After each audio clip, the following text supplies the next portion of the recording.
Hello my dear student, एक question आपके परीक्षाओं में जो आता है बहुत इम्पॉर्टेंट है आपके लिए, बहुत ध्यान से देखिएगा। भाववाचक संज्ञाएं बनाना। संज्ञा तो मैंने आपको पिछली वीडियो में समझाया, संज्ञा के भेद भी बताए, संज्ञा को किस तरह से पहचानते हैं वो भी बताया। अब बात आती है भाववाचक संज्ञाएं बनाना कि भाववाचक संज्ञा किस तरह से बनाई जाती है। तो देखिए, भाववाचक संज्ञाएं मूल शब्द नहीं होते। ये संज्ञा सर्वनाम, विशेषण, क्रियाओं में ई, त्व, ता, पन, पा, आवट, आहट, त्व आदि प्रत्यय लगाकर बनती हैं। क्या लगाकर? प्रत्यय लगाकर। प्रत्यय समझते हो ना? वे शब्दांश जो मूल शब्दों के बाद जोड़े जाते हैं उन्हें प्रत्यय कहते हैं। कैसे? देखिए, जैसे लंबा, लंबा शब्द लिखा है, लंबा में ई प्रत्यय जोड़ दिया गया तो मिलकर क्या बन गया? लंबाई। ठीक, अभी जो आपका इससे पहले कॉन्सेप्ट टेस्ट हुआ था उसमें मैंने पूछा था भाववाचक संज्ञा। बहुत बच्चों ने गलत किया है, इसलिए इसको बहुत ध्यान से देखिएगा, क्योंकि ये प्रश्न ऐसा हो ही नहीं सकता कि आपकी बोर्ड परीक्षाओं में ना पूछा जाए। ओके, इसके बाद जैसे प्रभु, प्रभु में त्वा जोड़ दिया तो प्रभुत्व हो गया। प्रभु में अगर हम ता जोड़ देते तो क्या बन जाता? प्रभुता। पशु में ता जोड़ा तो पशुता। तीखा में पन जोड़ दिया गया तो तीखापन। मोटा में पा जोड़ दिया गया तो क्या मिलके बन गया? मोटापा। इसी तरह से आगे देखते हैं। थकना में अगर हम आवट लगा दें तो क्या बन गया? थकावट। घबरा में घबरा शब्द नहीं है ये, घबरा, घबराहट, आहट, इसमें आहट जोड़ दिया गया तो मिलके बन गया घबराहट। पंडित, पंडित में त्वा जोड़ दिया तो पंडित तो हो गया, और पंडित शब्द में अगर इन जोड़ दिया गया तो पंडिताइन बन गया। तो आप समझ गए होंगे कि भाववाचक संज्ञा का प्रयोग किस तरह से किया जाता है। आइए चलिए आगे भी देखते हैं, क्योंकि ये आपके लिए बहुत इम्पॉर्टेंट है, इसलिए इसको इग्नोर करना ठीक नहीं। अतिथि का हो जाएगा आतिथ्य, अमर का अमरत्व, ठीक है ना। और ईश्वर, ईश्वर देखिए, इसको बहुत ध्यान से देखिएगा। ईश्वर शब्द में जब हम इसका भाववाचक बनाते हैं तो बन जाता है ऐश्वर्य। कुमार का कौमार्य, चोर का चोरी, मनुष्य का मनुष्यत्व या मनुष्यता, दास का दासता, आदमी का आदमियत। जैसे इंसान से इंसानियत होता है ना, ऐसे ही लेखक ने यहाँ पर आदमियत जोड़ दिया है। देखिए नीचे ही लिखा है इंसान से इंसानियत। कृषक का भाववाचक है कृषि, कृषक तो उसकी पहचान है और कृषि ही उसका भाव है। कारीगर का कारीगरी, चिकित्सक का चिकित्सा, मानव का मानवता, देव का देवत्व। आगे देखते हैं। नारी का नारीत्व, पुरुष का पुरुषत्व, बालक का बालपन, व्यक्ति का व्यक्तित्व, वकील का वकालत, पंडित का पांडित्य या पंडिताई, सृजन का सौजन्य। इसी तरह से दूसरी ओर देखते हैं। सज्जन का सज्जनता, मित्र का मित्रता, शिशु का शैशव, जो अच्छा लगने वाला शब्द है वो है शैशव।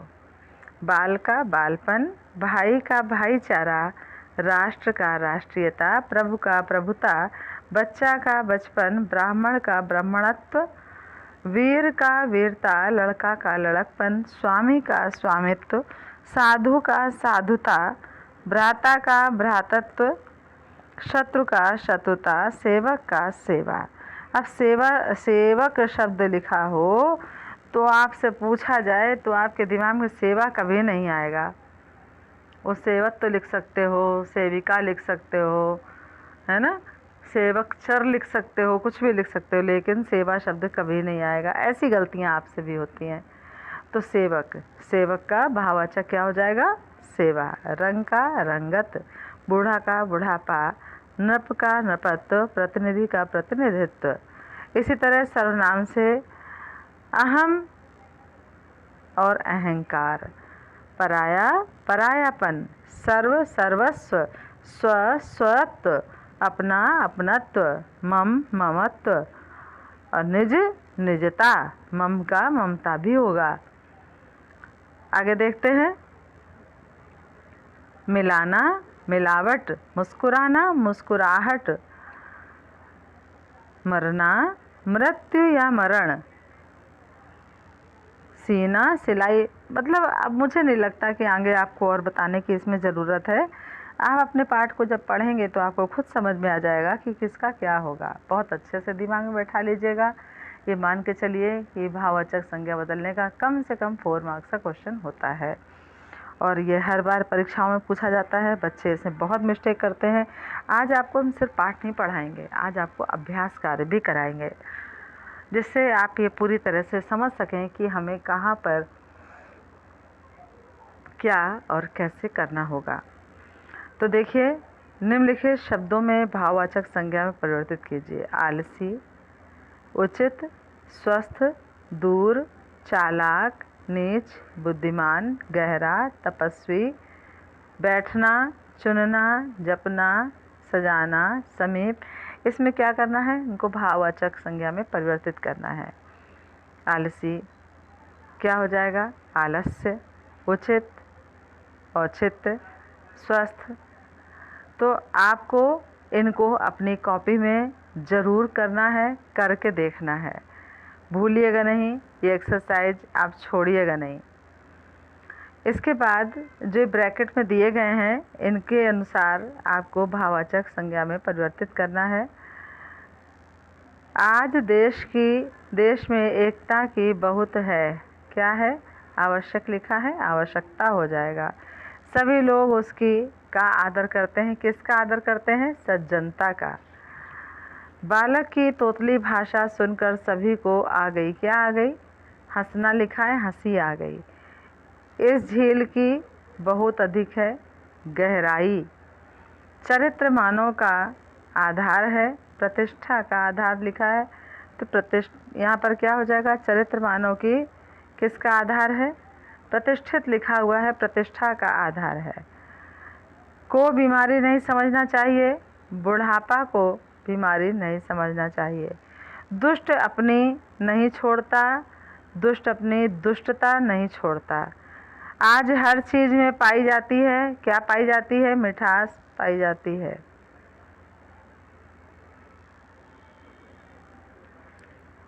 आगे क्या है, सड़क पर अपना खुद करना होता है, क्या करना होता है, सड़क पर अपना बचाव खुद करना होता है। व्यक्ति का सबसे बड़ा दुश्मन है, क्या दुश्मन है, उसका आलस्य, आलसी लिखा है ना, आलस्य। आपके से ही कम संपन्न, क्या संपन्न हुआ, आपके सजन लिखा है ना, आपकी सज्जनता से ही ये काम संपन्न हुआ। पंडित नेहरू से सब प्रभावित थे, पंडित नेहरू यहाँ लिखा है व्यक्ति, तो पंडित नेहरू के व्यक्तित्व से सब प्रभावित थे। तो आप समझ गए होंगे किस तरह से आपको ये अपनी एक्सरसाइजेस पूरी करनी होंगी। अब आपको मैंने संज्ञा पढ़ाया, लिंग पढ़ाया, अब ले चलते हैं आपको वचन की ओर। वचन देखिए, वचन क्या है, शब्द के जिस रूप से उसकी संख्या का बोध हो उन्हें वचन कहते हैं। वचन के भेद, हिंदी में वचन 2 प्रकार के होते हैं, एक वचन और बहुवचन। एक वचन क्या है, शब्द के जिस रूप से एक ही वस्तु, पदार्थ या प्राणी का बोध हो उसे एक वचन कहते हैं। जैसे लड़की, घोड़ा, चिड़िया, नदी, पुरुष आदि। ये सब क्या है, एक ही है। लड़की एक है, घोड़ा एक है, चिड़िया एक है, नदी एक है, पुरुष एक है। तो यहाँ पर सबसे एक वचन का ही हमें बोध हो रहा है। बहुवचन क्या है, जहाँ पर अनेक प्राणियों, अनेक वस्तुओं, शब्द के जिस रूप से एक से अधिक वस्तुओं, पदार्थों, प्राणियों का बोध हो उन्हें बहुवचन कहते हैं। जैसे लड़कियाँ, घोड़े, पुस्तकें, नदियाँ आदि। अब वचन संबंधी नियम किस तरह से हैं, आइए देखते हैं। तो शब्द के वचन के विषय में नीचे लिखे कुछ महत्वपूर्ण नियम सदैव याद रखने चाहिए। कभी कभी आदर प्रकट करने हेतु एक वचन के स्थान पर बहुवचन क्रियाओं का प्रयोग किया जाता है। जैसे आप कहते हो ना, पिताजी आ गए हैं, तो पिताजी आ गए हैं, पिताजी दो तो हैं नहीं, ठीक है, तो आपने क्या कहा, पिताजी आ गए हैं। तो कभी कभी आदर सूचक शब्दों में भी हम बहुवचन शब्दों का प्रयोग करते हैं। महात्मा गांधी सत्य तथा अहिंसा के समर्थक थे। पिताजी कल दिल्ली जा रहे हैं। दीपावली के दिन ही श्री राम अयोध्या लौटे थे। लौटा था एक वचन हो गया, लौटे थे बहुवचन हो गया। लेकिन आदर, अभी मैंने आपको बताया ना कि आदर सूचक शब्दों में भी हम सदैव बहुवचन शब्दों का ही प्रयोग करते हैं। अब क्या है कि कुछ लोग अपना अधिकार बड़प्पन जताने के लिए मैं के स्थान पर हम का प्रयोग करते हैं। हम आज ही लखनऊ से आए हैं, पिताजी ने कहा हमारा कोट ले आओ। तो हम शब्द का प्रयोग, हम क्या है, देखिए मैं शब्द एक वचन है और हम शब्द बहुवचन है, लेकिन हम अपनी बोलचाल में मधुरता लाने के लिए हम शब्द का प्रयोग करते हैं। हम, मैं क्या है, अकेला है, एक वचन है, और हम अकेला नहीं है, इसलिए हम शब्द का प्रयोग किया जाता है। दर्शन, प्राण, बाल, आंसू, हस्ताक्षर, होश, पानी आदि ऐसे बहुत सारे शब्द हैं जिनका प्रयोग बहुवचन में ही होता है। क्या कहते हो, नल में पानी आ रहा है, ये तो नहीं कहते हो कि नल में पानी आया, नल में पानी आ रहा है। अब आपके बाल काले और घने हैं, बाल सर में चाहे कितने भी कम हो, लेकिन फिर भी आप उन्हें गिन नहीं सकते, अर्थात वो बहुवचन है। चाचा जी ने कागज़ पर हस्ताक्षर कर दिए। हस्ताक्षर चाहे एक बार हो चाहे वो अनेक बार हो, लेकिन हस्ताक्षर शब्द का प्रयोग सदैव बहुवचन में ही होता है। लेकिन हम इसका प्रयोग अभी जैसा कि आपको पहले ही बताया कि आदर सूचक शब्दों में बहुवचन प्रयोग करते हैं, जिनको हम एक वचन रूप में ही स्वीकार करते हैं। कई बार जातिवाचक शब्द एक वचन में प्रयुक्त होता है, बहुवचन का बोध करवाता है। सेब से स्वास्थ्य अच्छा रहता है। नारी का सम्मान करना परमात्मा का मान करना है। ये मनुष्य ईश्वर की सर्वोत्तम रचना है। तो जातिवाचक, जातिवाचक क्या है, सेब एक फल है, जो सेबी है, चाहे छोटा बड़ा हरा लाल कैसा भी हो, टेढ़ा मेढ़ा गोल चमकदार, सब सेब ही है। नारी, नारी कैसी भी हो, बूढ़ी हो, बच्चा हो, युवा हो, युवती हो, नारी नारी ही है। मनुष्य, मनुष्य जितने भी मानव प्राणी हैं वे सभी मनुष्य हैं। तो यहाँ पर आपको दिखाया गया कि कई बार जातिवाचक शब्दों में भी एक वचन शब्द का प्रयोग होता है, जिनका हम बहुवचन में, जो हमें बहुवचन का बोध कराता है। आग, दूध, पानी, वर्षा, जनता आदि सदैव एक वचन में ही प्रयुक्त होते हैं। आपसे कहा जाए पुलिस आई थी, अब पुलिस आई थी में पुलिस में आपने ये नहीं बताया कि उसमें 2 आए थे 4 आए थे, कहाँ पुलिस आई थी, भले चाहे वो एक ही हो चाहे वो अनेक हो। कहने का मतलब कि कई शब्द ऐसे हैं जिनका कि हम प्रयोग सदैव एक वचन में करते हैं। गर्मियों में ठंडा दूध अच्छा लगता है। इस साल वर्षा अच्छी हुई। इस साल का मतलब है कई दिन हुई, लगातार कई दिन हुई, तो वर्षा अच्छी हुई, एक वचन में। कई बार ऐसा होता है जो हम बहुवचन शब्दों का प्रयोग एक वचन में करते हैं। जंगल में आग लग गई, ये सारे क्या है, जो बहुवचन का बोध कराते हैं। वचन बदलने के अन्य नियम भी हैं। एक वचन से बहुवचन बनाते समय 2 प्रकार के नियम सामने आते हैं। एक तो विभक्ति रहित बहुवचन बनाने के नियम, विभक्ति सहित बहुवचन बनाने के नियम। इन्हें समझाने से पूर्व निम्नलिखित वाक्यों को ध्यानपूर्वक पढ़ें। खजांची रुपए गिन रहा है। खजांची रुपयों को गिन रहा है। ये क्या हो गया, रुपये, और ये रुपयों एक वचन और बहुवचन शब्दों का प्रयोग हो रहा है। घोड़े घास खा रहे हैं, घोड़ों ने घास खाई, या वे घोड़ों को घास खिला रहे हैं। ठीक है। अब इसके बाद क्या आता है कि इन वाक्यों में रुपए, रुपयों को, घोड़े, घोड़ों का बहुवचन है, परंतु रुपये और घोड़े विभक्ति रहित हैं, पर रुपयों को घोड़ों विभक्ति सहित हैं। इस आधार पर हम नीचे बहुवचन बनाने के लिए दोनों नियमों पर विचार करेंगे। अब देखिए विभक्ति रहित बहुवचन बनाने संबंधी नियम।